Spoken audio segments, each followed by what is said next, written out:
Going live. Well, I'll pause it when he comes back. Stop it! Oh, wait, Stop is that it. the Marvel? Nice. I was like, wait. Is that Epic or Marvel Prince? Because I know that Epic. He's teasing the hell out of me. Marvel Prince original runs. I've got 1, 2, and 3. Good shit. I've only seen stores selling the European version, the Epic Prince, recently. So good shit. You guys, I'm a comic appreciator. Guys, you're making me mad now. Stop it! Literally, stop it. I'm a comic appreciator, man. I appreciate the fact you can earn shit like that. I'm not gonna. If you want to be a dick, I'll go pull out my fucking Daredevils from fucking Frank Miller. That's an asshole thing to do. Oh, here we go.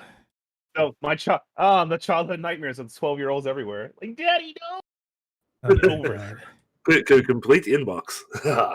Anyway, guys, so welcome back to the Spectator Mode Podcast. Called us talking about some comic books and video games. That's what we do. First and foremost, I want to thank everybody for stopping on by and checking us out. Be sure to ask plenty of questions in the comments, and we will make sure our best to get back to you.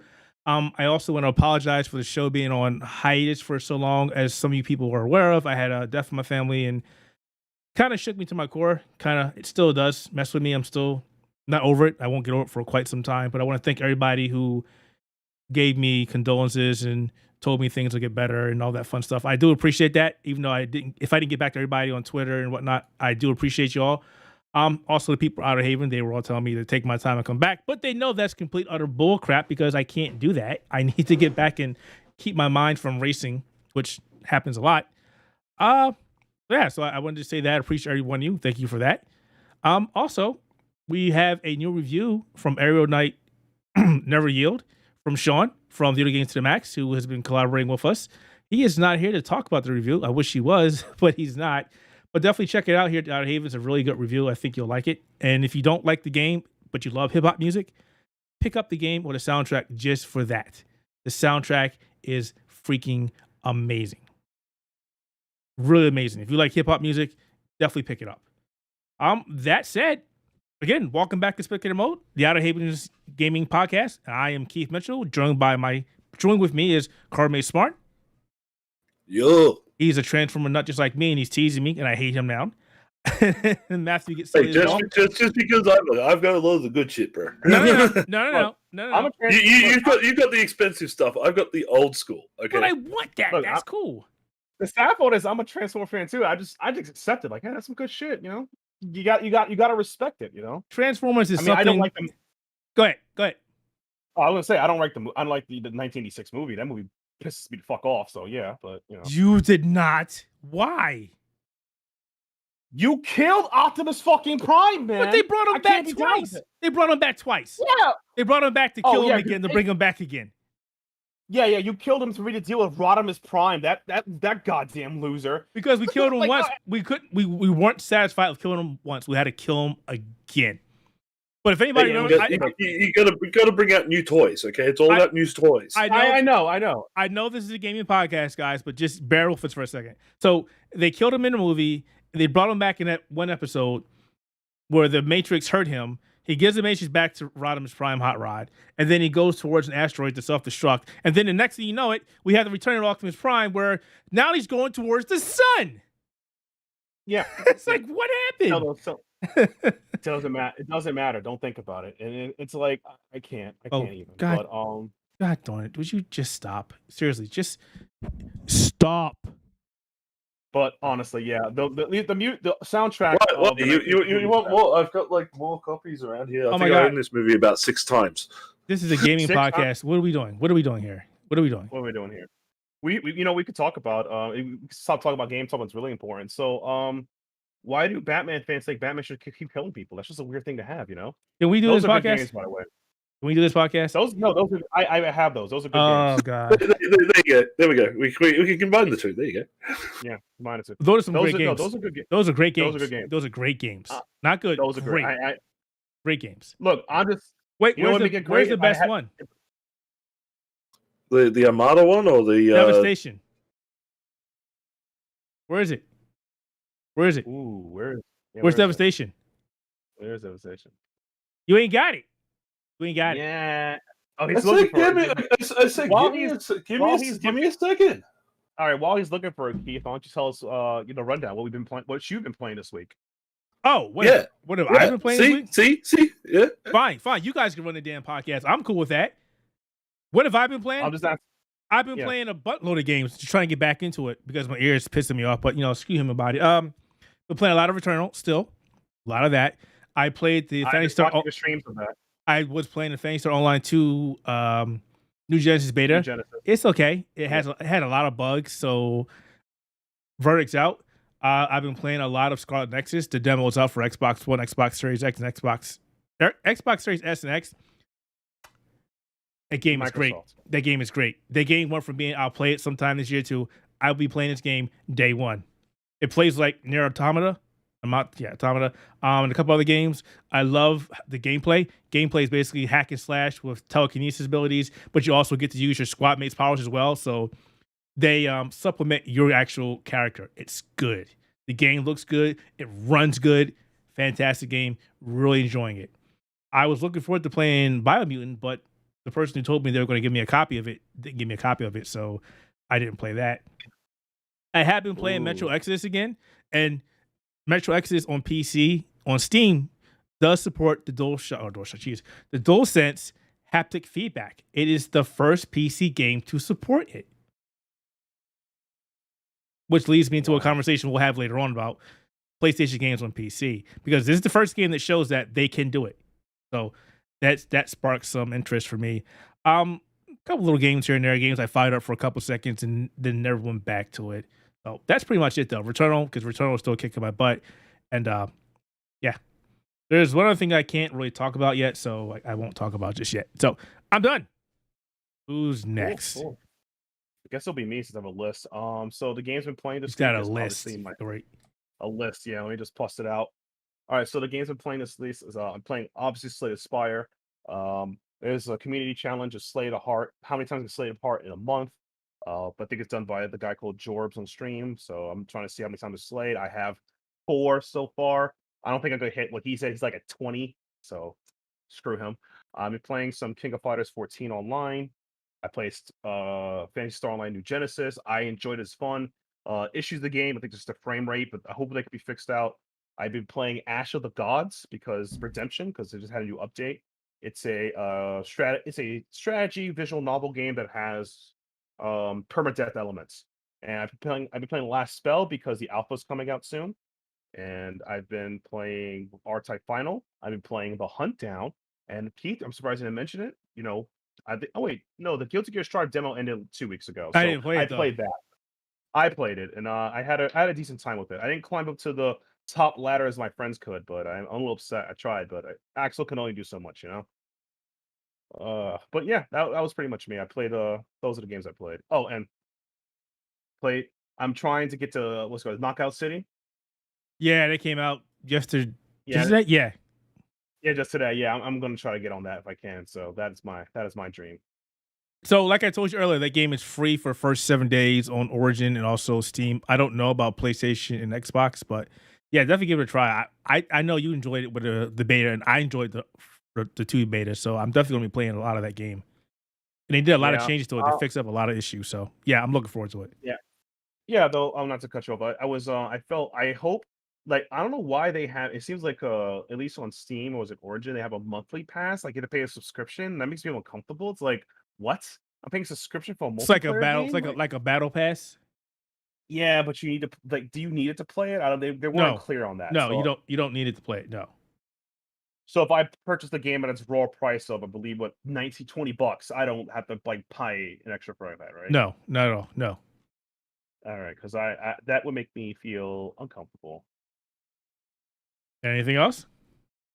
No, that's it. That was just the question. I was going to be sure because I saw them showing like you could buy the game at $4 a night, like $5 a month. I'm like, what? Yeah, so I'm on Steam right now. So it's included with EA Play, which means if you have Xbox Ultimate, you get to play it for free. There's a Block Party Edition for $20, and then there's the Deluxe Block Party Edition. Let me see the differences between the 2 versions. Let's see. Because, they don't spell it out directly. You have to click on it first, add to your cart, and then it tells you, oh, hey, by the way. Actually, I take it back. It doesn't even freaking tell you. So what's the difference? What is the difference? I know you don't have to buy that battle pass though. Okay, Block Party Yeah. Deluxe is the game, epic intro pose, bunch of random stuff, and extra in-game currency. So you don't need to buy the battle pass.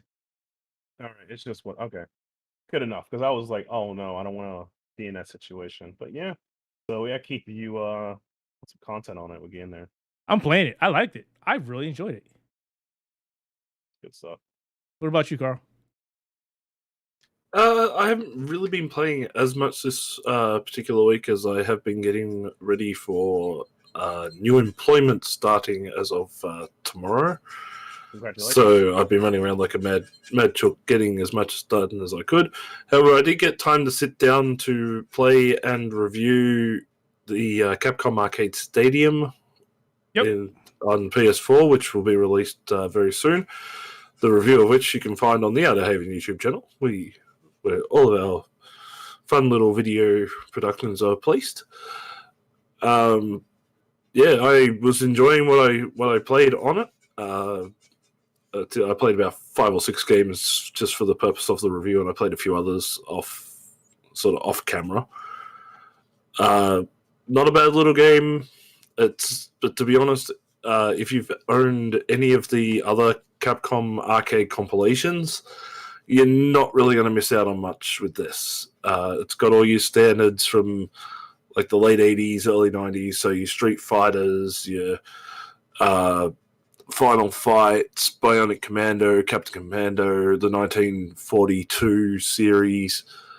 So all your pretty standard stuff with some Japanese games thrown in as well, which might be worth it for some people, but for me it wasn't. It's like, yeah, I could take it or leave it. No Aliens vs. Predator, no Darkstalkers, no Versus series, nothing post 2001. Which is a bit shame, which is sort of, there was a lot of good stuff coming out at that time. More like post late 90s. Like Marvel 1 was like 99, I think. I could always be wrong, but it's just like, yeah. Also, no Final Fight 2 and 3. Jesus Christ, guys. Yep, you're never going to get Final Fight 2 or 3. You're never going to get them. I know you keep asking for them, but you're never going to get them. Capcom has forgotten about those games completely. It's like, how can you keep promoting Final Fight? And if someone just do a basic Google search, like, wait, there's 3 of them? Give it at this point. Well, it's mainly because 2 and 3 were never actually released in the arcades. They were Super Nintendo exclusives. Exactly, and that's why we don't see them. Yeah. And it's also possibly the reason why we haven't seen any of like the Versus series or Marvel superheroes or anything like that get re-released. Same with like Aliens vs. Predator and possibly even Darkstalkers, is because technically there are licenses tied to those games that would require like rebuying or something on those lines in order for them to put them into a compilation. Which Capcom, I really think that they should look into the idea, because a lot of people really want to see a lot of those games come back. I think it's just like you said the first time, they're considered arcade games, and this is an arcade compilation. So you're not going to see games that. Well, actually, no, I take that back, because all those were arcades. All those were arcades. Wait.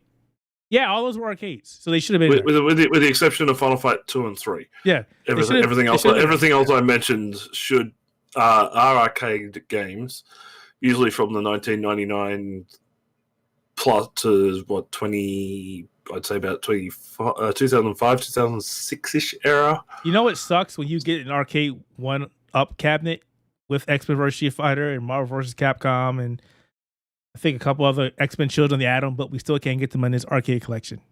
That could also be the other reason why, is because they would have tied up the licenses and the rights with Arcade 1-Up. So for Capcom to turn around and go, hey, we're going to allow you to produce this, what are they retailing over there, $400-$500 or something like that, and then turn around and go, hey, we're going to offer them for $15 on our little collection service.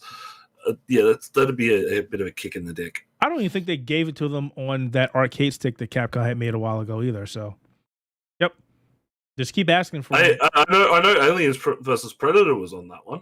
Yeah, it was. Yeah, but not anything like Marvel superheroes or anything like that. Good old Capcom. All right. Is that it? What else you got? That's pretty much it, man. Like I've been buying games. Just not I've been playing buying games. them, but just haven't had a chance to really play them. Yeah, fair enough. All right, folks. So we got a lot to talk about and not a lot of time. So let's jump right into it. A couple days ago, PlayStation released its, I don't want to say third game for the PC, so I'll say the second game for the PC, that being Days Gone. Now, some people have been debating what I said because they said Death Stranding was also a PlayStation game. Well, when Death Stranding was announced, it was announced for PC and PlayStation, not just PlayStation. So that's why I don't count it. So it was Horizon Zero Dawn and Days Gone. Horizon Zero Dawn was a terrible port that has gotten better thanks to Guerrilla, and Days Gone was an amazing port with a couple issues, but shows that PlayStation is really serious about supporting the PC and upcoming releases. So that got me thinking. I know PlayStation said they want to support the PC as much as possible, and Days Gone was a great port. But there's been a lot of people on the internet complaining about this, saying, oh, hey, if you bring these games to the PC, you're going to lose PlayStation people. And I'm like, how does that make any freaking sense? If anything, you're bringing people into the fold. So I just want to talk about that for a minute. A serious conversation about this. Because in my mind, even though it's all messed up and whatnot, if you're porting over old PlayStation games that already sold well, like Days Gone came out in 2019, and it wasn't really received well because of the story and whatnot, but the gameplay was great. And didn't the developer end up complaining something about that when people were playing the game like during sale, they got it for free? They may have, I don't know. Yeah. I wouldn't use him as an example because he came up as a bitch. Just so use another game. Use another game that came over. Well, there's only two games. You also might be confused with The Last of Us, because that the director also complained about a lot of things because people were dogging the game. We could use that for a lot of games. Yeah, you guys are a lot of games. Wait, Atlas, Persona, what else is and that's different. It's just two. It's just two first party games, not counting third party games. Yeah. So first party games. Yeah, exactly. So yeah, that's it. And I know Carl wants to say something about this, so I definitely want him to jump in anytime. Carl, feel free to stop me, because I'm upset at the comments that people are saying, because again, it doesn't make any sense. If you're bringing old games from PlayStation over to the PC, they've already sold millions and millions of copies and they made their money. So for Sony to get them polished up, move them to the PC, it's not hurting PlayStation. If anything, it's bringing more people in, because you go, oh, hey, this is a PlayStation game. I don't want to own a PlayStation. And some people are like, you don't want to own a PlayStation. There are a lot of people out there who don't want to own a PlayStation, who don't want to own an Xbox, who don't want to own a PC. And they just play on their own little world. They miss a lot of stuff. So if you get PC gamers, they're like, I hate PlayStation, I hate Xbox, I don't want a plastic console, PC forever, whatever. And they get a chance to play Days Gone, they go, wow, I'm missing on a lot of great stuff. This is a fantastic game. What am I doing? You just sold a game for $40, $50 and made a new fan that goes, oh, hey, I want to look at what else PlayStation has. I don't see how this. It's not going to be one of those things. I don't see it being like it's going to pull Sony people to PC. It's not going to pull PC people to Sony. Like you said, it's just good exposure. It's getting the games out there in the hands of people who might not have had the chance to play it on their preferred system. And this is the thing that sort of gets me is when this stuff happens to Sony, people bitch and complain and do all that type of shit. But you never hear them do it when something from Microsoft comes on the PC. It's like Halo started out on Xbox but went to PC and everybody's like, yay! Now something that was exclusively on a Sony console is coming to PC. Oh, how dare they? They're trying to wipe out Sony. They're trying to destroy Sony. It's like, no! I will say this. I will hold a grudge against Microsoft until the day I die. because Halo is supposed to come out on PC. Well, Halo is supposed to come out on Apple, and then it was supposed to come out on PC, and then it was supposed to come out to then it came out to Xbox. It was like, what happened? But full circle, we're back. Yeah, like it's not gonna take anybody away from anywhere and put them somewhere. It's not like Sony's turning around and saying, "Hey, you enjoyed this game on PC. Maybe you should look at buying a PlayStation." No, they're not. They're just saying, here's a game of ours that we're now putting on PC, just like a lot of third-party games that have been, mostly on PlayStation. Go back to the early PlayStation days when the only places that you could play Tomb Raider were either on a PlayStation or a PC. Or Nobody Saturn. bitched. Or Saturn. Remember that? That was not a good version. I forgot Sega existed for a second. That was a bad version. Wait, but it's like, this stuff's been going on for many years, and the fact that Sony wants to open up another revenue stream by putting some of these games on PC, I'm glad. The only thing that does is benefit Sony. Yeah. That's it. Sony's bottom line keeps going up. Good for them. What were you saying, Matt? It's not stealing anybody from anywhere. Yeah, I was saying that didn't was it Horizon Zero Dawn? Is that a first party game as well? Yes. That came out for PC? Yep. Yeah. So Horizon. It was Horizon, Dawn, and something. Yeah. And Days Gone. Yeah. Yep, that's it. And the only Gone, two. Yeah. The only two. So when I look at it, I'm thinking it from the perspective like how. I mean, it's not like Sony is committing to the PC market. They're not like, we'll put some games on it sometime. Well, they are. They have committed to the PC market. They have stated that we will put more games on the PC. It was like, I want to say maybe 6 months ago. But it's not like Sony's come out and said we are only releasing these games on PC. This is first party Sony stuff that is being put out on the PC after it has well and truly been released on the Sony product. Exactly. Again, it's just opening up a secondary revenue stream for that title. Yeah. And as you and I say often, Matt, it's good business. It's good business. I mean, what else? Exactly. What else you expect them to do? And also, too, it just makes sense. Open a venture. Yeah, it just makes sense. It's like, oh, hey, we put this game to another to PC, and there's some PC users who like it, and then maybe we can use that to maybe make a sequel because they want some sequel money, but don't got sequel money. Okay, so maybe like this could lead into better things as well. It is so because like you said earlier, Keith, like there's Mass Effect to it, which has come out on PC, and it actually fully supports the Sony controller. Well, Metro Exodus. Sorry, Metro Exodus. DualSense. Yep. It fully supports DualSense. Only on Steam. Maybe this could lead to either Steam or Microsoft fully integrating a DualSense API into the system, so that these controllers are fully supported properly. I will say that Steam has done a fantastic job. The only thing it was missing was the haptic feedback, but one game now has it. And just to go back to the PC games for PlayStation games on PC, it was February. The president of Sling Interactive Entertainment, Jim Bryan, won a record saying, "Hey, there will be more games coming to the PC, starting with Days Gone." And I think the problem here is a lot of people are thinking that PlayStation 5 games are going to come to the PC. He never said that. He just said. A lot of people are afraid that this is going to lead to Sony abandoning their own console, They'd be dumb to do that. which people have spent hundreds and hundreds of dollars on, or trying to track down at this stage for the PS5, and they're worried that Sony's going to go, we're not going to do consoles anymore. We're going to leave that to Microsoft and the PC, and we're just going to release on PC. If Sony did that would be the biggest cluster in the history. Well, one of the biggest clusters in history gaming. They are the market share. They've had so many successful PlayStation launches up there. Well, I shouldn't say successful, but high grossing launches. People are still trying to find PlayStation 5s. So for Sony to abandon what pretty much is keeping the entire company afloat, because it ain't their TV department or division, it ain't their movie division. They don't have a PC division because they sold that off. Sony depends on PlayStation. They would not stop selling PlayStations. That would be Sony going, goodbye, world. We're not relevant anymore. No, they're not going to do that. But for them to bring more games to the PC platform, to get more people into the fold, to get more people interested in their games, and to make more money, it's a win-win situation.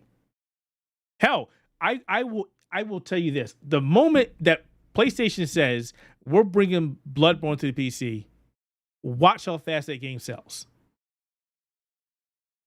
Because you'll be buying 150,000 copies. Well, I won't be, but the community has been asking for Bloodborne for PC for literally years.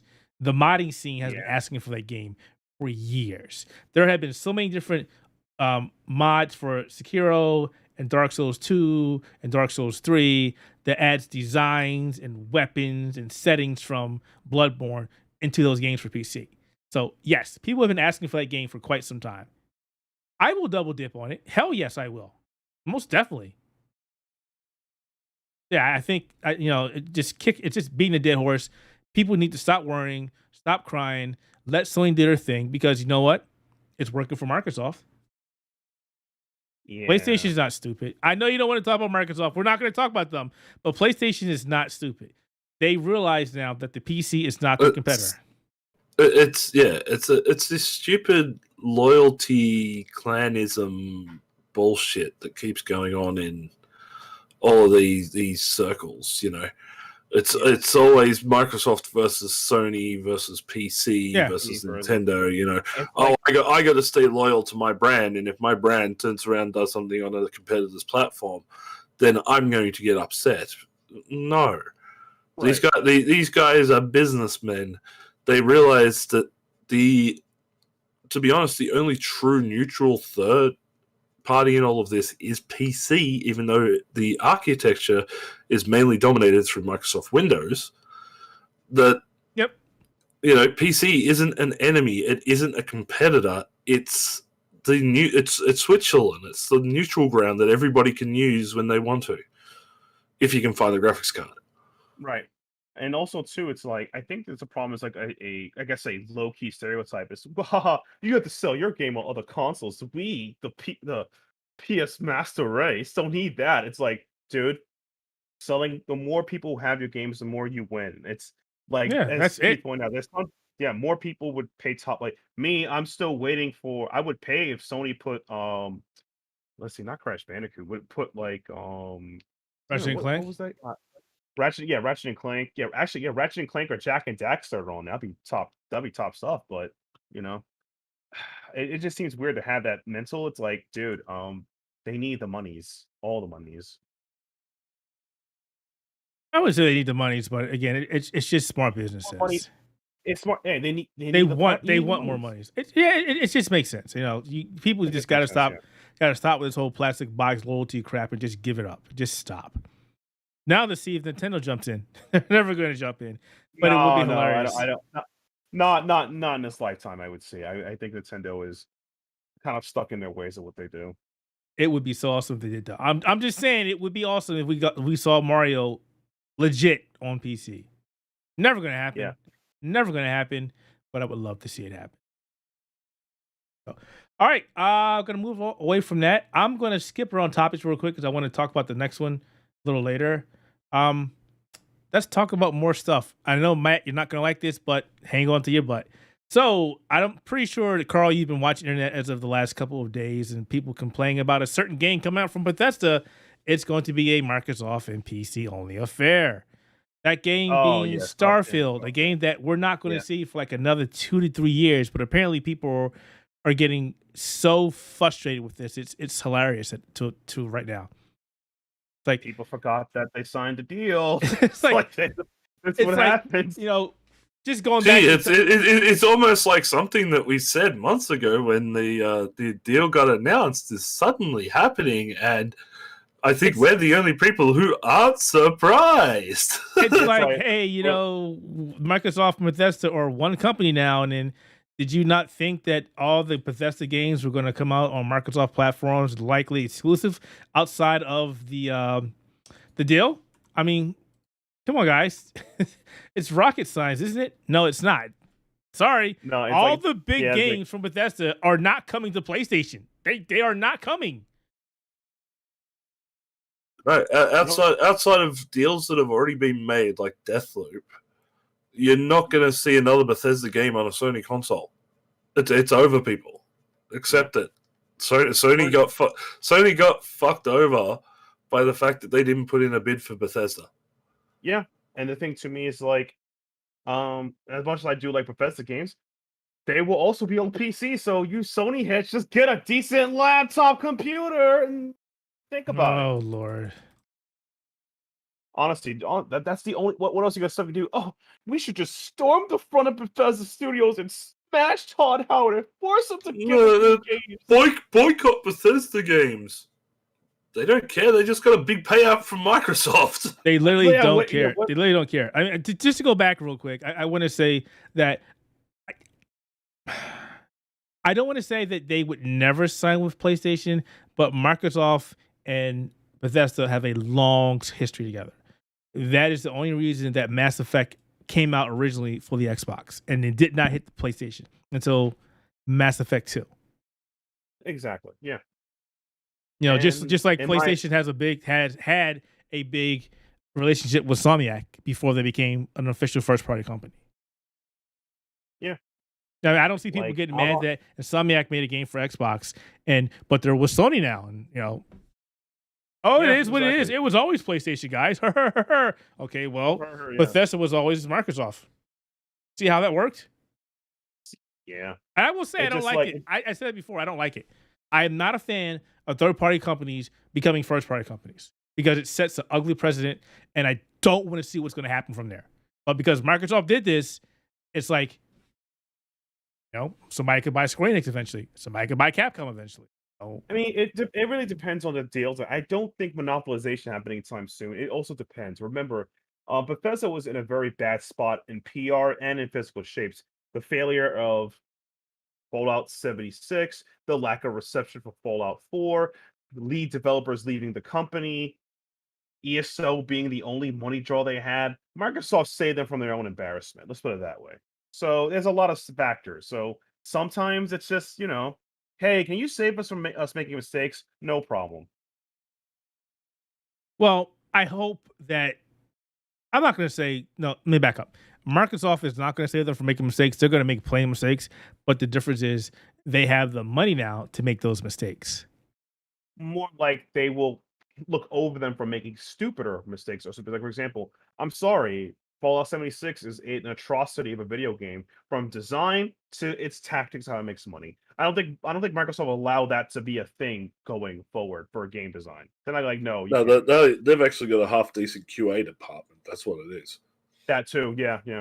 No more. I'm gonna miss my Elder Scroll glitches though. I'm gonna miss hopping through the mountains. Oh, they're not going to go away. You're not going to miss those. Trust me, they're going to be there for quite some time. Trust me on that one.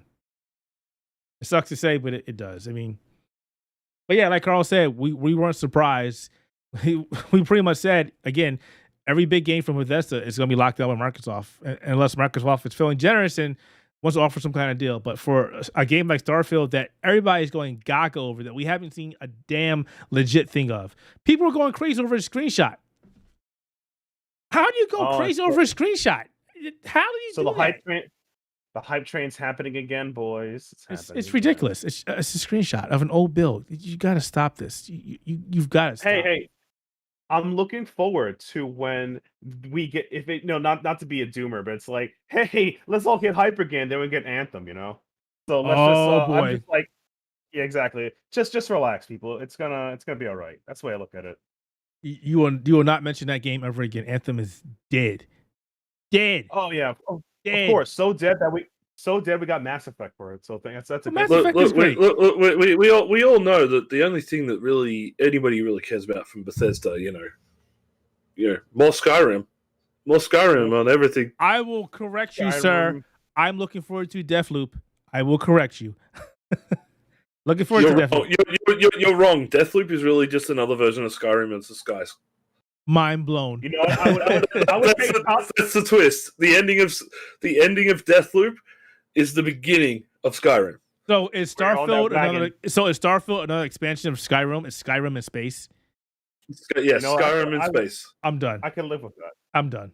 I don't want to play it now. I played Skyrim so many damn times. I'm sick of the game. Done. That sounds like a good idea, actually. I would like to play Skyrim in space. Oh my god, no. Yeah. Working on it because get my money. I'll maybe buy an Xbox for it. I don't know.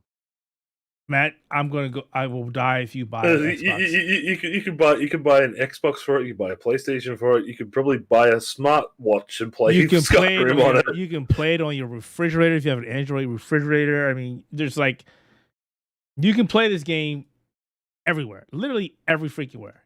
Everywhere. Every freaking where. Everywhere. All right. If Doom can be ported on everything, so can Skyrim. We've known that much. Oh man. That sounds like good stuff. All right. I want to talk about E3. E3 2021. It's a digital event. We've got like 5 or 6 digital events this year, so it's going to be crazy. E3 will be from June 11th to June 12th. Am I right there, or is it June 10th? Let me see. I think around those lines. June 11th. No. When is it? When is it? When is E3 2021? Because they haven't really said much of who's going to be there, so it's kind of a cluster. E3 will take place from June 12th to June 15th. So the Jeff Keighley's Summer Game Fest is June 10th. Okay.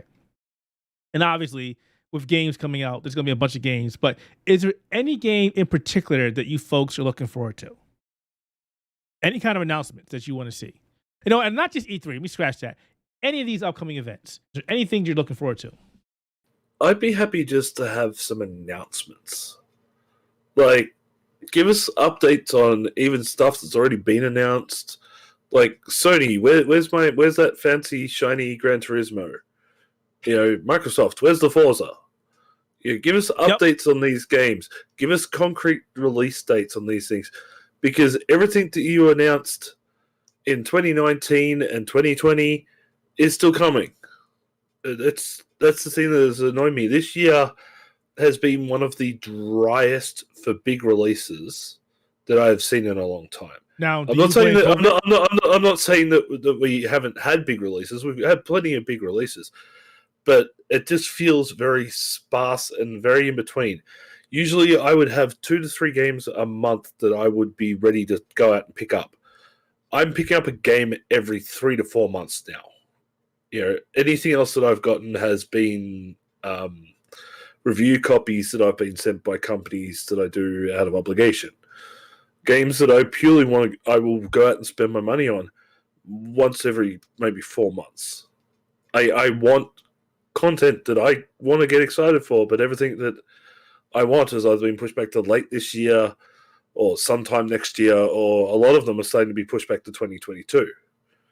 And yes, I know a lot of places are going to be blaming COVID and that, but that excuse only goes so far. I was going to say, do you think COVID is a scapegoat now?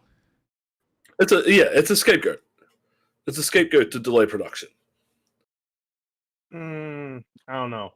I mean, I don't want to go that far. I feel like the gaming cycle being closed down, it can't. I mean, I'm an indie guy, so I'm used to waiting like years or access for a game. So I don't really feel about it. But I don't know in the AAA field, like AAA games, even before COVID, were always like skirting deadlines. So I don't know if I would feel like this is something new. I just feel it's just much more attentive because they're being upfront about it. No one's just lying about it. No one's going like, "Oh, we have it totally," and then like just like pushing something on the floor, like, we're in trouble. Well, you take a look at Back for Blood. That was meant to be out in April. Yep. Mm-hmm. They pushed it back to October. Why? I don't know. They said polish. Yep. They said we want to polish it. We want to spit and polish. I played the beta. It's pretty fucking polished to me. It could be on a serious note, if they worry about netcodes and other polishment situations, like netcode. It could be some bugs. Again, netcode was fine. Didn't run any bugs in my PlayStation, which you can actually find on the Outerhaven YouTube channel. But it's like, I don't know. I think a lot of places have just gone, okay, we're going to slow down development because everybody's not back in the office yet, at least in the US. Yeah. And especially in Japan. Like, Japan is still very COVID heavy at this point. Yeah, they got another outlet. So a lot of their studios aren't operating at full tilt either. So that's a reason why for a lot of the delay. But at the same time, it's like, I'm so sick of hearing we're still working from home, so that's delaying things. Okay, why are the people working from home delaying things? Do you need to actually put some expenditure out on your people's computers at home so they can actually get access to what you need? If not, why aren't you trying to bring people back into the office?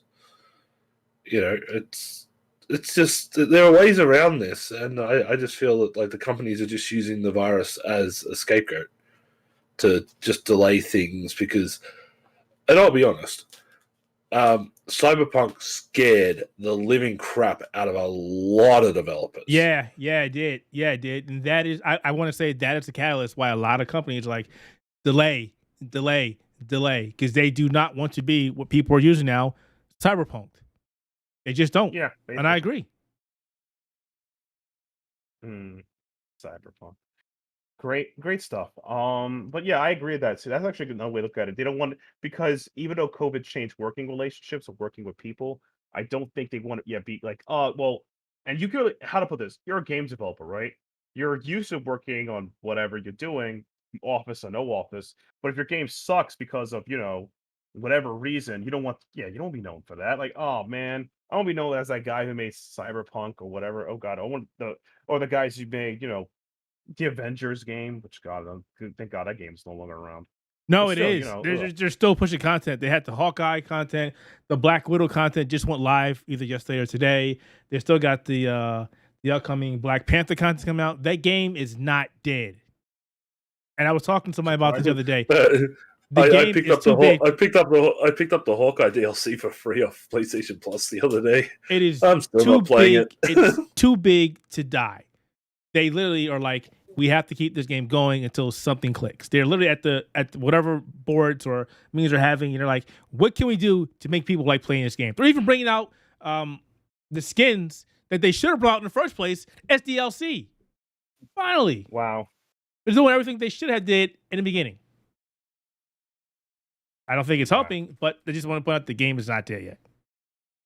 Okay. I mean, whatever saves them from the axe, I guess. Well, here's the thing: if it's like Crystal Dynamics and Square Enix going, you know what? If we don't try something, Disney's going to pull the license away from us, and we're never going to have it again, because the Avengers license is huge,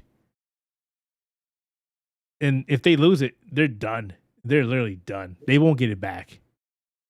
They shouldn't get it back. But yeah. Give it back. Give it to Sony. Let Sony do like they did with Spider-Man. Oh no! Don't say that. I was hoping to give it back to Capcom, so we get Capcom Marvel Comics. Oh, don't do that either. Oh no! Ultimate Marvel vs. Capcom 5. Oh no! I mean, because we loved Infinite. Oh no! Well, the thing is that here's the thing: Infinite was bad for other things, but this time they promised they'll get it right. Probably not. I have no idea.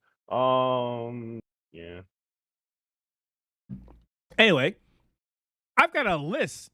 Sorry, microphone. I've got a list of games that I'm looking forward to updates, because we haven't heard jack about these games and some of these games in a long, long time. I don't want to speculate about new games simply because no freaking idea. They can come out of left field now and say, "Oh, here's something that you've never expected." Like, okay, we'll see. So Dying Light 2. I've been waiting for this game for a while. It just kept getting delayed. Far Cry 6. Can we please get some damn information on this game, please, Ubisoft? Please. This one hurts my heart to say because of the state of the company. But Diablo 4. I am so pissed at Blizzard for what they did.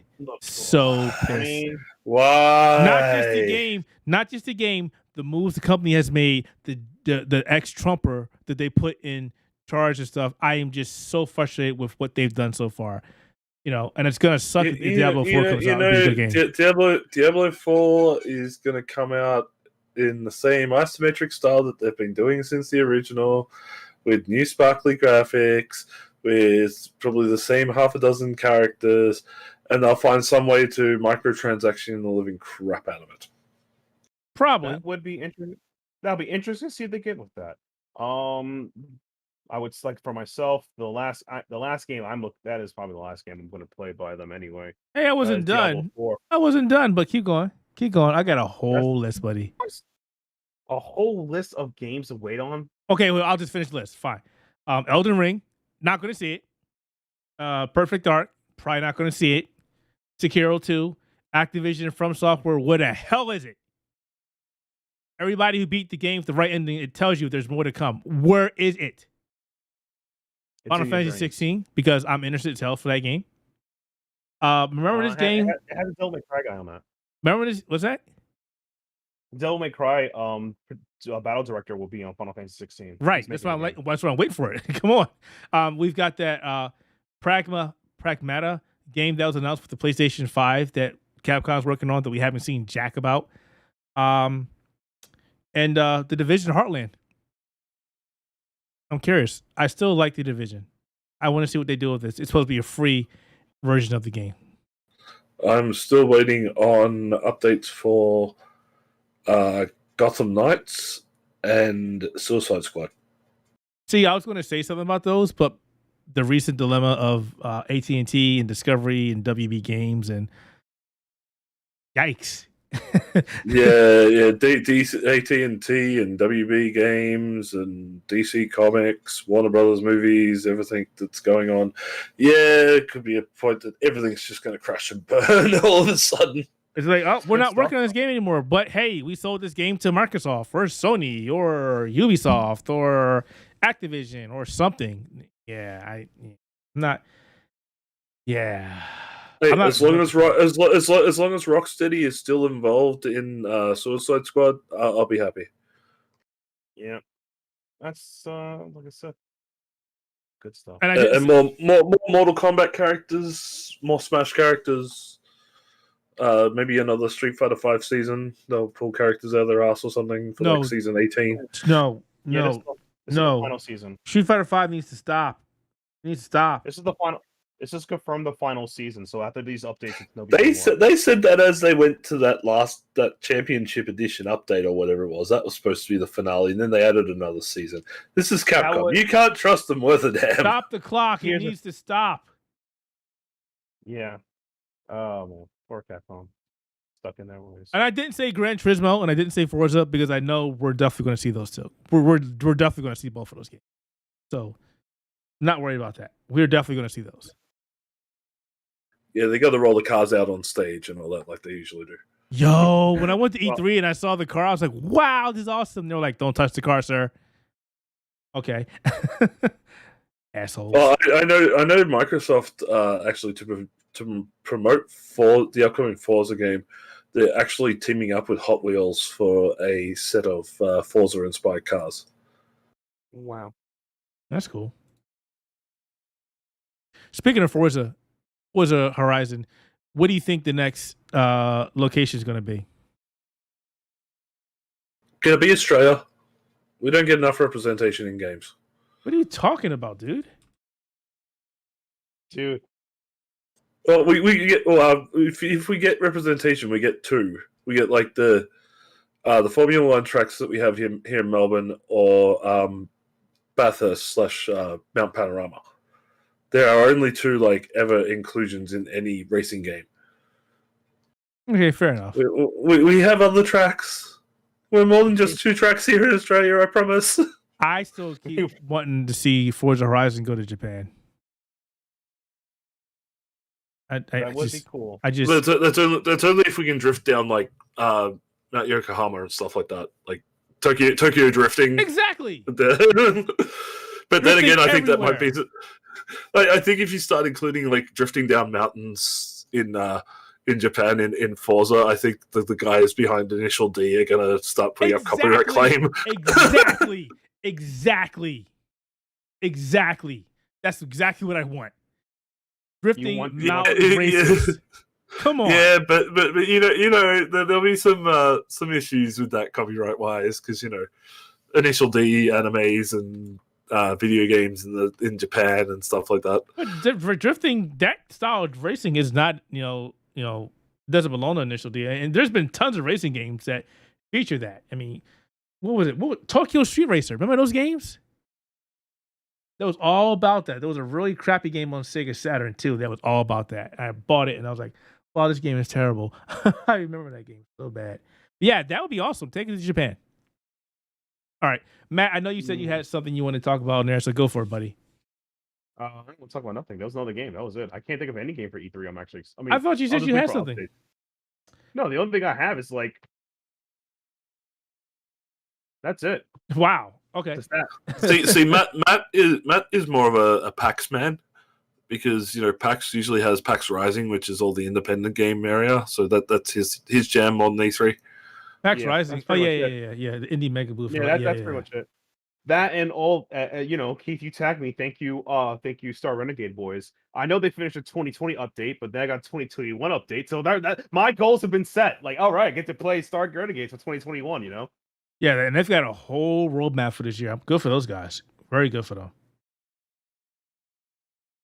So, nothing else for you there, Carl? Honestly, no.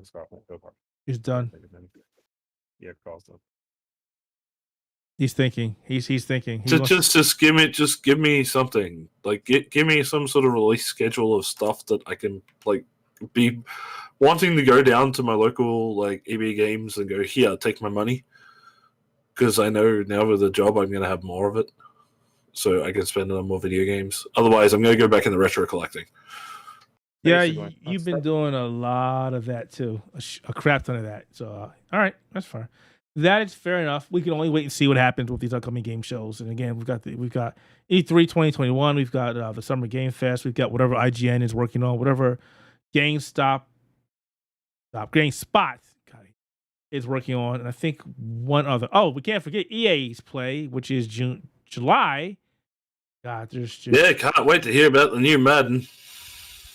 The next Need for Speed, next NBA Live. Seriously, they need to just stop having their own event. But it's them. Whatever. All right. So ready for this topic? This is one that's people have been talking about for a while. I had some choice words, but I then decided to delete those words on Twitter because I did not want to get drawn into the conversation. But we're going to talk about it, and that is: should gaming journalists, finish a game before they review it? Depends on the game. Yeah, that was my take. It depends on the game. Wow. Did you just do that? Wow, that's so rude.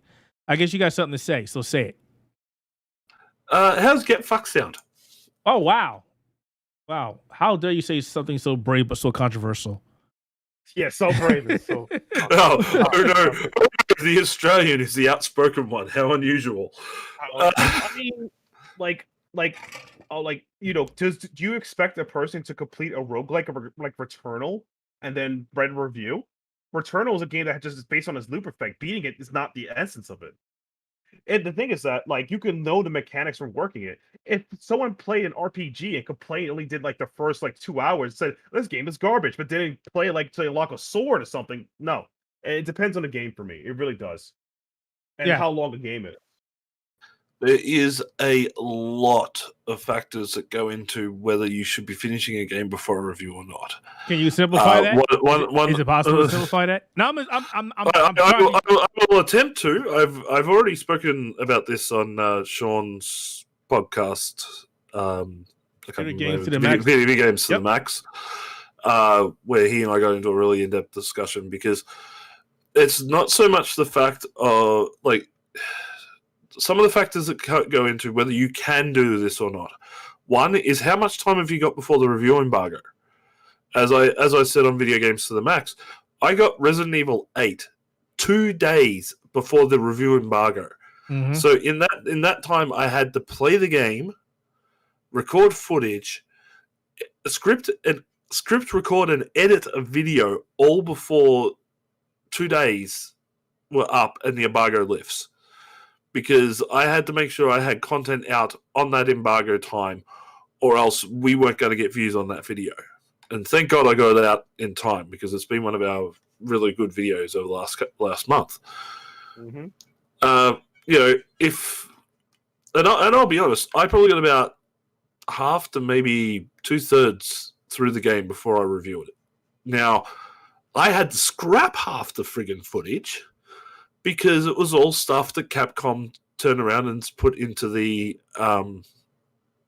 embargo letter, saying, "Hey, don't spoil this, don't spoil that, don't show this section, don't show that section, don't show these story parts, don't show this character." And a lot of games do that. And I'm going back to some of the early games. Probably one of the earliest games I ever got a huge embargo list for was The Witcher 3. which was another one of don't show after this section, don't show that section, don't show ending, don't show this character, don't do this. And it is hard to sculpt a review around these conditions. Like, a lot of people think that we're allowed to get away with anything. I'm sorry, we're not friggin' Kotaku. We're not IGN. We're not GameSpot. GameSpot. You did it too. Stop. I do. You guys need stop Spot. It's a website. Them crappy game sites that seem to have all the control of the goddamn market these days. Oh no. Yeah. Oh yeah, I'm slinging that mud. But it's like those bigger outlets, they don't care because they know that they can get away with it because the companies love the amount of views and they'll forgive that type of stuff. Guys like us who are in that sort of mid to low ground, like we are a notable website, but at the same time we haven't achieved that high level of clout that those other sites have. So when we get embargoes, we follow that stuff to the letter. And we don't release our reviews ahead of time and pull them back by accident. Exactly. We don't do that. We don't do those type of tactics. Can I stop you for a second? Why haven't these companies that do this all the time get penalized for doing this crap? Because if we did that, because they're the big names. They get the millions and millions of viewers. So they get the big backing. They can do what they want. Got it. They have lawyers that can count us back and everything else. Exactly. Yeah. They got the. But it's like, it's embargo conditions. It's the time frame we get the game. It's like if we have to go through. Could you imagine taking a game like Final Fantasy VII Remake and having to finish that before you were allowed to do a review? Exactly. Like, first time playthroughs of that game were clocking in 20 hours plus. Yeah. And I'm sorry. We are human beings, remember. We are not robots, okay? We have families. Some of us have children. Some of us have significant others. Some of us have family commitments. We have other situations that come up in the meantime that we have to delay these reviews because, real life is a thing. We have to eat. We have to sleep. We don't just sit here 24/7 playing video games for the sake of a review. Okay? We do this, a lot of us do this as hobby. Those that get paid for it can get paid to spend 8, 9, 10 hours sitting there playing a video game for the sake of a review. I'm going to and even then, I can guarantee if you could only do that, man. But it's like, look at streamers. Streamers get the review copies of these games, and they'll spend a week playing them. Yeah. Nobody complains. But a website, we're supposed to have this stuff out when the embargo lifts, usually about 2 or 3 days before the game releases, and they're expecting us to have finished the game completely 100% before we even write word one. Get fucked. That is bullshit. The worst part about it too, it's like, as you pointed out, there could be situations, due to the game company, whatever, blah blah blah. You could be getting the game like close to its sale date, so it's like, I got 24 hours, beat this game in a review. Oh God, no! I'm been there, done that. I have copped the game the day before the day before it comes out, or the day it actually comes out for sale, which means we've already missed out on the embargo date, and there's already a ton of reviews out before us. And I will say this to everybody listening: these are our opinions. This is how we feel, and we have a clause for our reviews. We do not rush through our reviews. If we get a game day, same as the game comes out, oh well, you're going to wait for the review. If you send us a review copy a couple of days ahead of review and it's like a 20, 30-hour game, you're going to wait. We've had a couple companies sending stuff a couple months ahead of time, which was great, fantastic. More than enough time to get the review done, and it was great. But 9 times out of 10, that doesn't happen. It just happens for the larger sites. And then there's even the problem with some games coming with either incomplete builds or something that requires a day one patch or something that we don't have access to. Yep. I've had a couple of reviews that games changed because of that, and I had to go back and change stuff. We've actually flat out denied games reviews because they've arrived in either an incomplete state or the fact that we were told that the day one patch, it completely changes the in-game experience. Cyberpunk 2077 being a big one once again. I was like, nope. Keith sent his review code back. I got a code myself through my contacts. Keith had a different set of contacts. I sent a letter back to my contacts saying I am not going to review this until it is in a more stable state. And considering we're still not there yet, that review is still waiting. Final Fantasy 15. I got a copy of that. I got a copy of that a month and a half before release. Mind you, 2 weeks into starting to play it, I get an email from Square Enix saying, oh, there's problems with this section, that section, this, that. The developers have said they'll put a day one patch out. Please, if you're going to hold, maybe hold until the day one patch is released. And I just went, if you're going to make me sit here with a month for this game and you're still expecting a review on the embargo date when the day one patch drops, you're fucking joking. Right. It's like they, how to put this, they don't respect us as a medium. And they don't respect the time. You're correct. They don't respect their time. You're correct. They don't. Yeah, they don't respect, and if a vlog was supposed to medium, it's because they see us not as journalists or they see us as people who have insight into game design, blah, blah, blah. They see us as just PR machines for them. And some gaming companies or some game journalists are PR for them. That's all they exist for. Now, I will go back and say this. I will say this, and it's not to be a bitch fest, but 9 times out of 10, again, I'm just throwing numbers out there. A lot of this happens with the big companies, the AAA companies, AAA games. The indie companies, they give us plenty of leeway. I love working with indie companies because their stuff is usually ready, or if there's a patch or something coming out, they go, "Hey, they're willing to come on interviews. They're willing to speak to you about it. I mean, because they're indie guys, they're gonna do the hustle, But it's like, how about being upfront with me about it? A little honesty. Well, here's the other thing, and. Like, don't get me wrong, I am very thankful to any PR company that works with us, as we all. We love you. Yeah. And I understand that, especially for PR companies here in Australia, because we're having to rely on codes from either a US compatriot or a European compatriot. Whatever you just said, we didn't hear. A lot of the PR companies here either have to wait for a code from either a US compatriot or a UK compatriot. Basically, they might not have the codes at the same time as everybody else. I know the reason, like, I got Resident Evil Village 2 days before embargo because I was on the second group to get codes.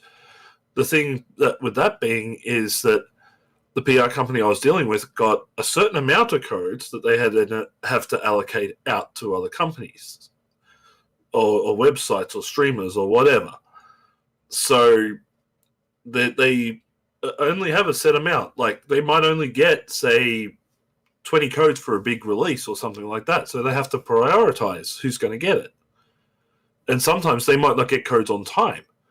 Instead of getting them a week early, they might only get them 2 days before the release. And they're like, well, the developers had to send us the codes. We can't magically make them. We haven't got a key generator here that we just push a button and it happens. Yeah. These PR companies need to be sent the code first. Then they distribute them out to the websites and the streamers. You know what? Just because you just sometimes said, it's literally just a supply chain issue. You know what's funny? Yeah. You just mentioned. I just want to point that out, not regarding whatever's going on. Did you know Nintendo charges their partners to get access to footer game codes? Yes. What the hell? They charge them for their own game codes. That's probably why you don't see that many Nintendo reviews early. Right.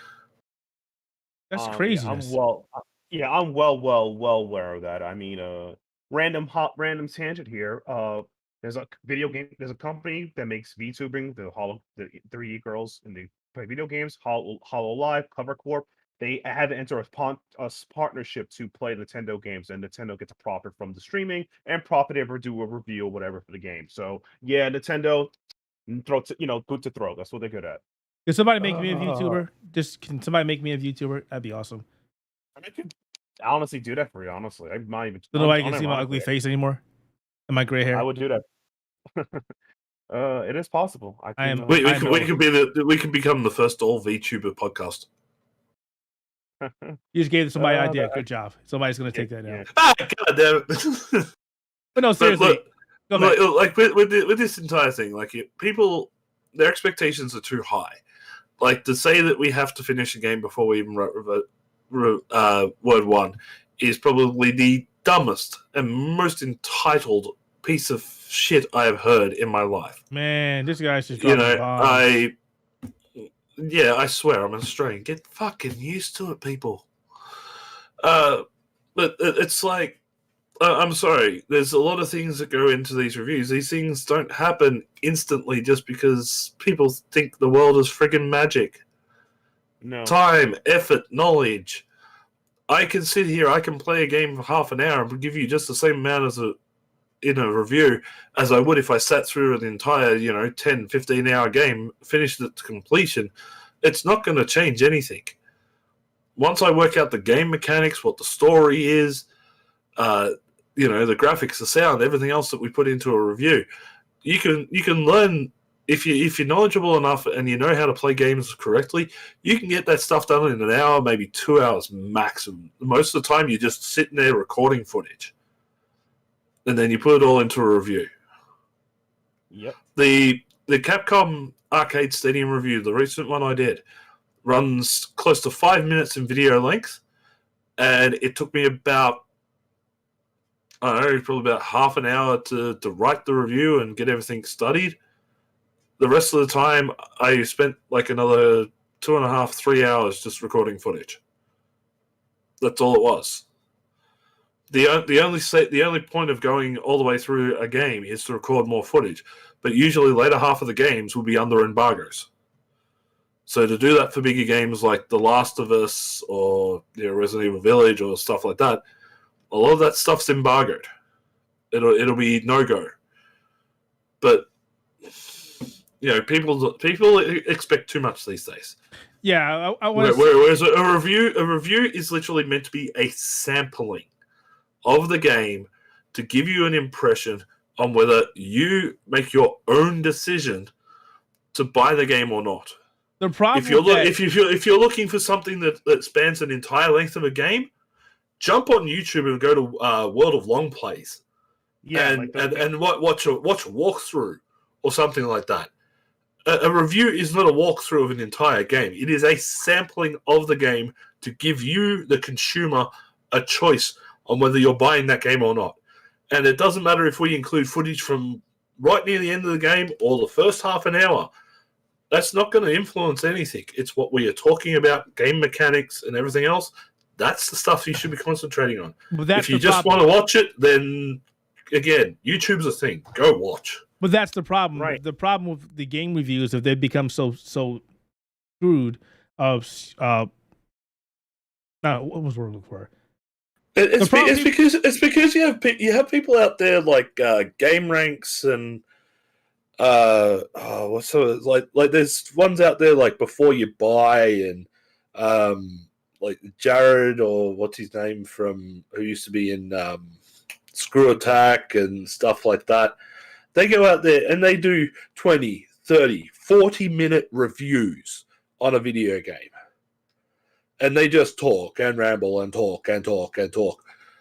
Half the time, they're not even saying anything. They're just blaring on for bullshit. Yep. The people, whose reviews I go and check out? I know it's stupid, but GameSpot. See, I done it again. IGN. Anything that I can find that is under about 5 to 6 minutes, I'll go and watch that because that's a review. I like ACG's reviews too. He does a good job too. But a lot of people have gotten used to 20, 30, 40-minute rant reviews. Well, that's the thing. That's what I was getting at. They want the entire smorgasbord, and like you said, a review is a sampling. It is an opinion formulated by me or you or anybody else about said game. It's not to tell you the story of the game, the history of all your characters, how to play the game. No, a review should be this. And this is what I tell everybody when they ask me about how to do my reviews. It's like selling a car. Here's the game.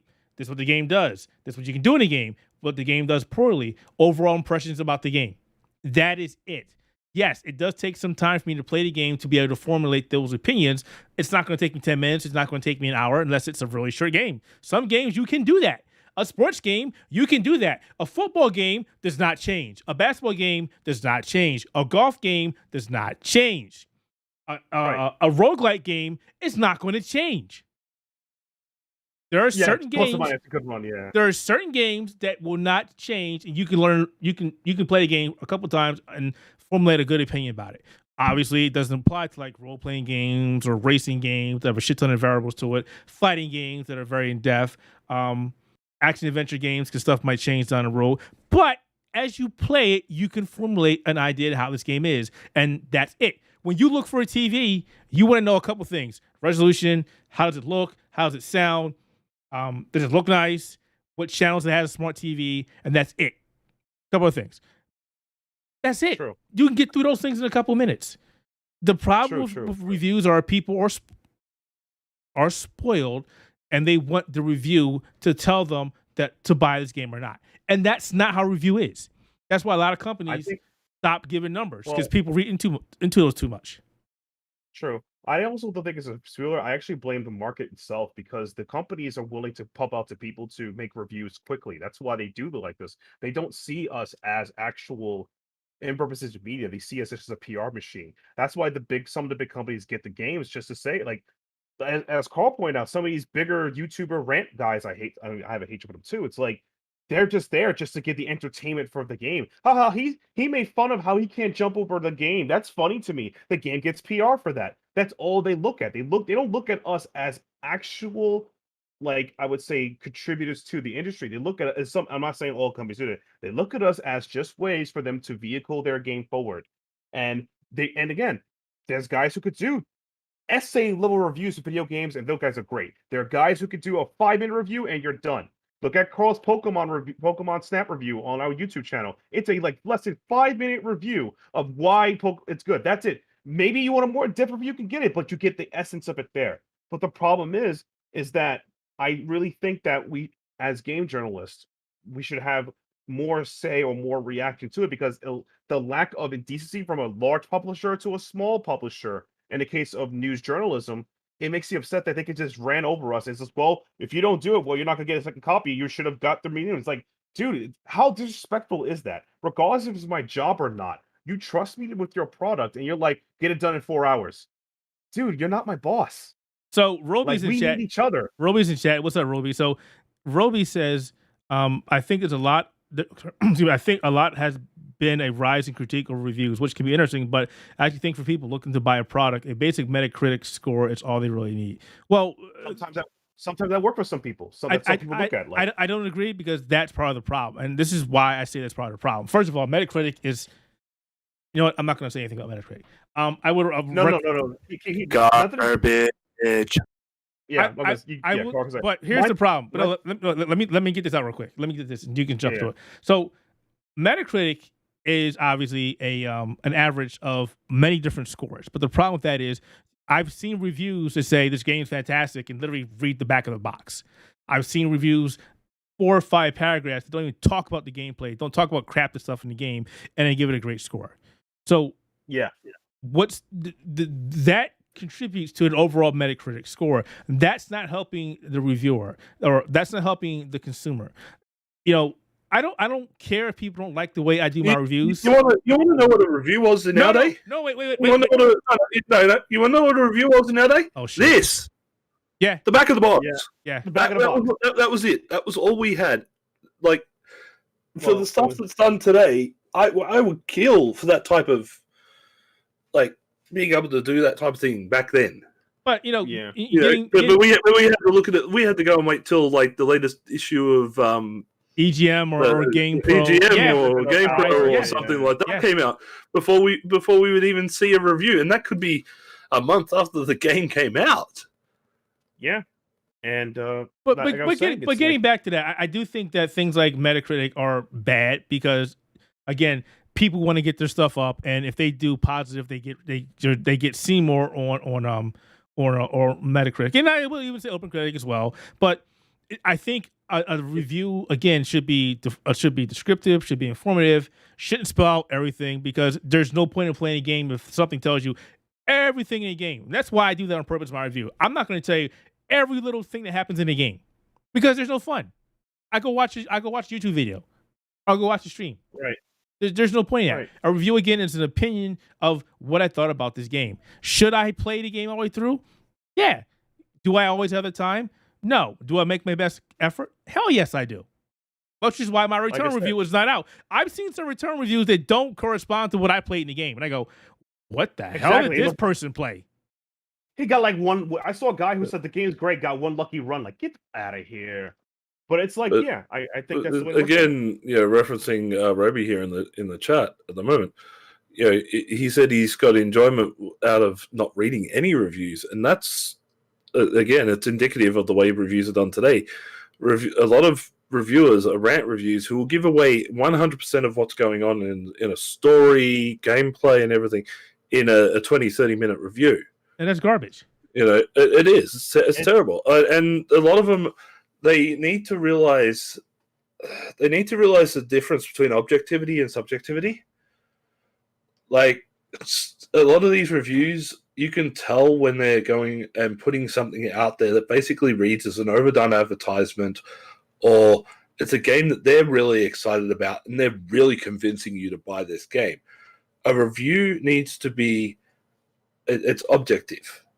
You need to basically stay in the middle instead of going, hey, you can recommend something, sure, but at the end of the day, you have to phrase the entire thing in a way that it is up to the consumer to make their own choice.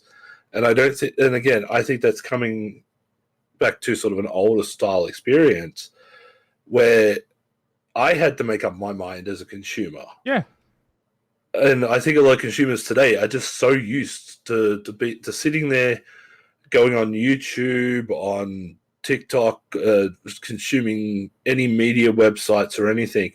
They're so used to being told what to do instead of deciding what to do. And it has essentially killed the art of the review. Honestly, from my take, because I consume a lot of reviews, it depends. But again, it's me. I think that when it comes to like people wanting from a review, people are biased. People have biases. Bias is going to be biased. I think that the thing is when I look at a review, like there's a difference between an elegant review and a trash review. Like, some people who are clearly biased towards it, who don't know how to control their biases, will write a really write everything is good. But then if you look at it from this is cross an objective lens, or somebody who doesn't like it, they'd be like, this is complete trash. Or even a person who likes it would be like, isn't that a bit too much? Like, I love Star Renegades, right? If I did a review for the website, I was pretty, I guess, fair about it on the YouTube channel, but I don't think I can go around telling people, yeah, Star Renegades is completely balanced, it's super fun. It's a fun game. I can't go around saying it's balanced because of, how bosses and everything else works. But I'm so biased that I believe that it goes a different way. Like, I think the idea is that a review person is supposed to be eloquent, because a review represents eloquency to do a good review. I also believe that reviewers are just gamers as well, so it's your perspective as a gamer to do it. So I got a lot of theories about it and stuff like that. So basically, the difference between the Mortal Kombat movie review I did and a certain Zack Snyder film that we will not mention the name of. Oh boy. The difference is that your review was written in the fact that you are a Mortal Kombat fan. You're consuming. You may have some biases towards it because, etc. A certain person that was a fan of a certain movie was unable to see it objectively because they wanted it so bad. They wanted to have that movie so bad. They were unwilling to see what it actually was. That's the facts. There's a difference between that. Like, I want, and I do mean this unironically, I kind of want a sequel to Hades. I want Hades 2 so bad. I love Hades. It's a great game. I know it's complete, but if Supergiant made a garbage version of Hades 2, and I still want it that bad, and I call on telling people to buy it, am I really? It's a review, but am I really kind of being honest if I can't see like there's some flaws in the game, or lie about the flaws, or write the worst case scenario where I just undercut the flaws, like put in a cheap knockout, whatever, like some But see, okay, there you go. But there you go. Your review would be objective because it's based on your views. So it's not a wrong review, but it's based on your own personal opinions on the game. Right. You can. And the thing is that if I was eloquent enough, I could. If eloquent, I could convince you that it's not based on review. A good person, because all reviews are biased, but if you're eloquent enough, you can do it. If you're bad at eloquency, it comes off like a rabid fanboy who doesn't know what he's talking about or they're talking about. So to get back to what Robia said, and in this as well, again, a review is an opinion. A good review is a good opinion, but yeah, it's not always generally accepted. Carl could write a review about something that I think is garbage, a game, and I can write a review on the same game and say, this is freaking amazing. Right, Carl may not like that. Carl may not like that type of game. I might like that type of game, which is why also here we don't say, hey, review this game. If I know you don't like this kind of game, that you're not going to like it, you're going to write a garbage review on it. Do we need to bring up the Resident Evil 7 review debacles again? No, it's just how to put this. The idea is that you, as a reviewer, even over the people, you're supposed to be if people notice your biases, you write it, and if you're eloquent and one about it, regardless if people dislike or like it, I can respect the fact that you approach that. If you have nothing backing up what you've written that's good or bad, then I just look at you as what you do? It's a waste. You just be like, as Carl said, ranter YouTuber, like, rah, this game is great. Look at me jumping, ooga booga. Oh my god, our game's awesome. So this is funny. So you've been watching Angry Joe's Resident Evil Village review. So there was I haven't, but I know. Wait. So there was a review that Carl told me about. What game was it for, Carl? It was from. It was basically a guy on YouTube talking nothing, completely nothing. It was a guy who did he called it a Resident Evil 8 review, but all he had done was it was a 1.5 hour video where he was hyping up for the Metacritic scores to drop, and the entire time it was, this will be an 85, and you watch all the people that were paid by Capcom give it a 4 out of 5 or high in the score because the media is corrupt and this, that, and the other, and that's all he did for an hour and a half. It was not a review. It didn't review a goddamn thing. Just ranted about how the game sucks, even though he didn't even have a copy himself. It's like, and the thing is, like, that's not it. And I feel like, just at least be honest. I hate this game, and here are the reasons why. And then was said that. Okay, but this was even before he had touched the game. Yeah. And he called it a review, and I actually reported to YouTube. It was like, this is misrepresentation. This is misleading. It's not a review. But there was another guy who did the same thing a couple days ago for Days Gone, and he's like, I didn't play the game yet, but blah blah blah blah blah blah. And I went in his review and I commented. I was like, so if you didn't play the game yet, how the fuck is this a review? Exactly. That's kind of the thing about it. And that's the kind of thing I feel about it. I feel like sometimes, not to sound gatekeeper or whatever, is that sometimes I wish there was like a barrier for people to know the difference between a review, opinion piece, or a rank guy, because it really hurts the fact that although it could be blended as one thing or whatever, like and again, all these things don't matter in the higher context, because the gaming companies, all they want is someone to puff out the content and puff machine for them. They don't care. If you write a puff piece for them that gets them 1,000 clicks, that's great. You could write a piece that gets them 3,000 clicks. You're just screaming at the machine. That's good for them too, because you'll look like a crazy person, a loon. Wait, so if we did that, we would get more clicks? I mean, that's what's in some circles that's popular. I mean, we're not doing it. I'm just kidding. We're never doing it. So essentially, mate, you want me cutting heel promos on all the video games? Yeah. Be sure to have a nice red suit and a tie and a tennis racket. I did not get that reference. You won't need to. Don't worry. You don't need to. Those who know, no. Yeah. No, but look, just to wrap this up, so because it has turned into a bit of a rant session. Surprisingly enough, look, the original point of the topic was, should we have to play a game to completion before we actually review it? No. If you're expecting people to do that, then please shut your mouth, go and find one of the ranty dumb fucks and hang out with them, man. Like, if you want to review, watch a proper review where you make your own choice. Right. Or if you want to watch someone do a full playthrough, there's tons of YouTube streamers who just do that for you. There are guys who just like, what was the guy, Rad Brad? All he does is videos of him just beating video games. That's it. Beat the games, done. Click done. Next, that's it. So I don't know. That's the way I look at it. I think that only certain games maybe you might want to complete. That's like a short game, so like a small indie game, or a game that has minimal obstacles. That's about it. But yeah, nothing more. Nothing more. And if you're doing a review or a piece that's about the story or elements of the game you absorb from it, talk about, of course you should beat the game. You don't want to have a half-ass view of a game and not understand it. Be like, this character's a bad person, but you stop halfway through the game and then you beat the game, realize the person wasn't a bad person. Like, oh crap, I already wrote it. I'm such But an that's idiot. why you don't do a review and talk about the story. You don't tell the whole story because you literally. I mean, in that instance, whoever would do that would paint themselves in the corner. This guy's a complete total douchebag and blah blah blah. And then they don't know that this guy has a heel and then a turning point and now a redemption arc. Oh, we don't know anything about that. We just know this guy's a douche. Basically. Don't do that. That's the way I look at it. Yeah, that's the way I look at it. We lost Carl, by the way. I don't know where he went. Yeah, Hi, Chair. Call. Hi, Chair. Another way too, like, why don't people just start using better terms? Like, if you're going to play a game for 2 hours and just do raw impressions, just call it, here's my impression video, and that'd be good enough. I only played for 3 hours. You saw me do it live. Check it if you like it. Go do it yourself. Just be honest. Stop hiding under veneer that you're a critical review thinker or something. So hang on. So Roby says the page review of Returnal was really odd. It seemed like the reviewer was in a bad stage of their life, and the response to the review made them leave the industry.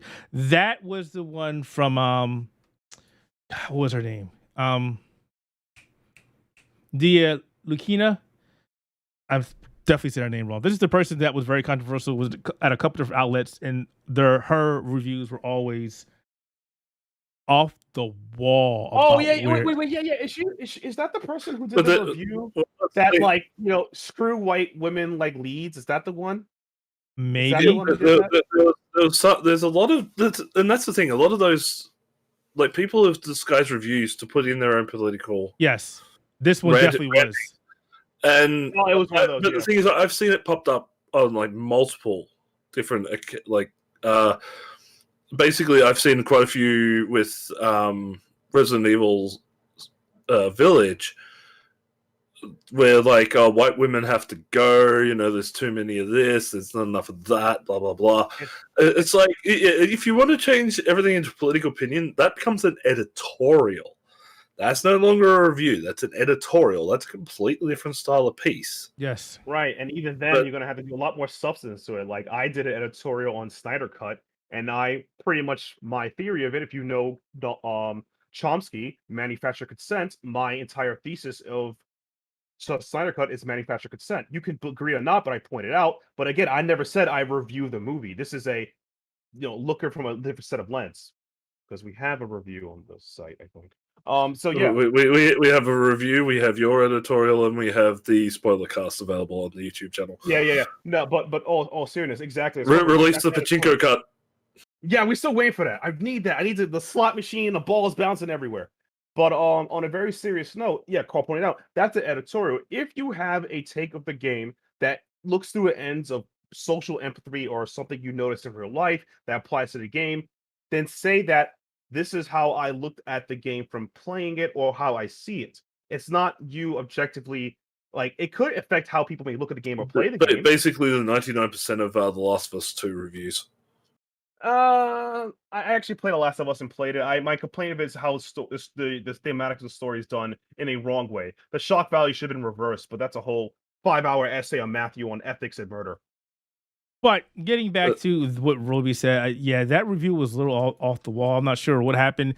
I know the person said that she was leaving the industry, but I'm pretty sure she didn't leave it. She would just, or the person, I shouldn't say she, but this person, they, excuse me, not trying to be rude, just, I have a problem with that. I talked to my wife about the other day. It's like, do I call you this or that? I'm not trying to be rude. I just try to understand here. So they... you will never win the pronoun game, okay?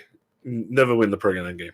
So that person just had a bad day, I suppose, and blew up the internet, because I know it was nasty, and a lot of people were talking about that. And I'm pretty sure that person wrote another review afterwards for Pokemon Snap, so they have not left the industry. They just had a meltdown. But when you talk about the political party and stuff in your review, it doesn't have anything to do with a game. You shouldn't probably put that in there. That's like but I said, but then once again, look, I think there's a lot of it has been wrong with the reviews, the way reviews are structured, and have changed to not really be reviews anymore. They're basically long-winded editorials. Also, people's expectations as well play a major factor into what the problem is and why people are calling out, you must finish a game before you review it, is because they're wanting, they're wanting everything spelt out for them, know everything before they even touch a game, which I think just royally just screws over the whole experience. The other thing is, people come into a lot of things nowadays with the hype and everything else, and they expect something to be really good. I brought it up 1,000,001 times. I'll keep bringing it up again. My review on Resident Evil 7, not the most popular one on the internet. I copped a lot of crap for it because I turned around and I said that it's a good horror VR experience, and I said it was a very good game. I just said it wasn't worthy of the Resident Evil title, and all the Resident Evil fans jumped down my ass. Right. But by the way, from your objective experience, that is a valid way to look at it because it is still a horror game, but there is as you pointed out in your review, there's a different type of Resident Evil horror, from psychological horror to jump scare horror. You propose the question, is this Resident Evil horror? In your mind, no. Yeah. But it's still a horror game. But the thing is, it's like, there's a lot of people, and we saw this again during The Last of Us Part 2 reviews, when one site dared give it a 95 instead of a 100. When certain games aren't living up, like when reviewers turn around and don't give the game a score that the people are expecting or wanting more so, that causes a lot of issues, and that has come with the rise of Metacritic being the place to go, same as Rotten Tomatoes being the place to go when you go for movie reviews. But nobody cares about the actual review. They just want to see the numbers. They want to see, is this certified 95% great game? If it is, I'll go out and buy it. Yeah, great, cool, more sales. Right. Oh, is this a trash game? Oh, well, then, I always thought it was going to be trash. And right. It's more of the, again, this is a huge meta argument, the commodification of consumption. When the more commodified things happens, the easier it becomes PR, the more people less look for things. And that's a whole 5 hour. Again, you want to hear Matt talk about it, just hit me up on Twitter. I'll make a podcast 5 hours talking about commodification and the workplace and blah, blah, blah. Yeah, I can do it. I'm not going to recommend it doing it. Trust me. But honestly, video game journalists should not be the PR pieces for the gaming publishers. Big ones should respect the time of the gaming journalists to get the review they wanted, because we're helping you get your game, we're helping you stud your product, and you're helping us get noticed, blah blah. We're also helping you in the future to make a better game for the consumers, because we also consume the game regardless if we get the copy free or not. Carl, yourself, and myself, we purchase games we've done reviews for. Hi, Keith's chair. Keith's share. Hey, Keith as well. There's tons of games you reviewed for the site that we just purchased out of pocket because we're consumers still. Yeah, we still fans. We enjoy the product. We just wanted to do better and hope our voices increase it, regardless of how we think or not. We shouldn't be treated as such a very demeaning way, but that's just the industry.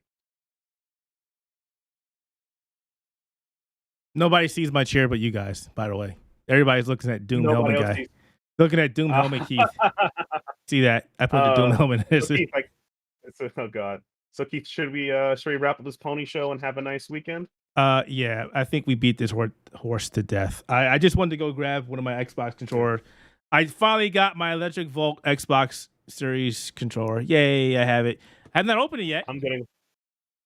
I think I ordered one from Amazon, a wireless one. My wire controller is dying, so I could have sent you. I know. I have a controller on the way. I think it's one of those Narcon things. Look at this. Yeah. This is beautiful. It's lime green. You put the lime in the coconut. But it's electric volt. That was the best commercial. That was the best commercial. Yeah, that was it. They put the lime in the coconut and the podcast go out. Seriously, come on, call that night, please, Keith. I have a family now. It is 11 o'clock. It is time for us to go goodbye. Thanks for everybody stopping in the chat. We want more people to chat with us. We will be sending out questions and all that fun stuff there. So, we want more participation on the Spectator Mode Podcast, and we want you guys to talk to us about gaming and geek culture stuff. So do that a lot. Roby, as always, thank you, sir. He's still talking about bad reviews, whatnot. Yeah, it's an interesting conversation that we'll never have a conclusion to. Yeah. So as always, you can find Spectator Mode Podcast on Buzzsprout. You can find us on Spotify. You can find us on Apple Podcasts. Definitely leave us a rating there, please. It'll help us out immensely. Google Podcasts and wherever else podcasts are. Before I take us out here, is there anything anybody wants to say before we go? Short. Very, very short. No. Carl, I'm done. Let's get out of here. I got stuff to do. Pick up Transformers. I got a job to prepare for, man. I got a job. Pick up the Transformer 4K Blu-ray release going up for pre-order on May 24th on Monday. That's it for myself, for Carl, for Matt. See, I didn't forget you, like you said last time. Thanks for checking out Spectator Mode Podcast, and we will talk to you eventually. Oh God, there he goes. Now he's doing that crap again. It's a beautiful book. Look, I'm sorry. I'm not even gonna hate. That's a beautiful book. The art looks beautiful. You literally just said where you want to go, and look at you. You're showing off the book. God, look at that design. Look at the coloring. I mean, honestly, like if he could hit me up with the storyboard, so I could look up their work. I'm being honest. Like, hit me up, Carl. Exactly. Where can people find the Transformers Vault at? Since you're showing it off on stream, where can they find this? If you're lucky, you might be able to find it on Amazon and all good bookstores. They might still have copies available. All right, well, they might be expensive. As Keith is typing in Amazon because he wants it. Yes, I spent enough money, but I don't worry. I've got another one for you, Keith. I've also got the TMNT visual history as well. I hate you so much. Sure, it's not even for sale on Amazon anymore. It's literally like her buying options. Look, $17 used. Vault. Not bad. All right, guys, we are out of here. Again, rate us on iTunes. It would really, really help us out. And maybe we'll do another Spectator Mode next week. We'll see. It's usually bi-weekly, but I feel guilty for keeping us off the air for so long. So we'll see what happens. Thanks for checking us out. Thanks for watching. Thanks for chilling with us on YouTube. And we will see you all later. Look at him. We're done. I love the art. Look, I'm an art lover. We're done. I appreciate art. We're done. You want to look at art? You can go watch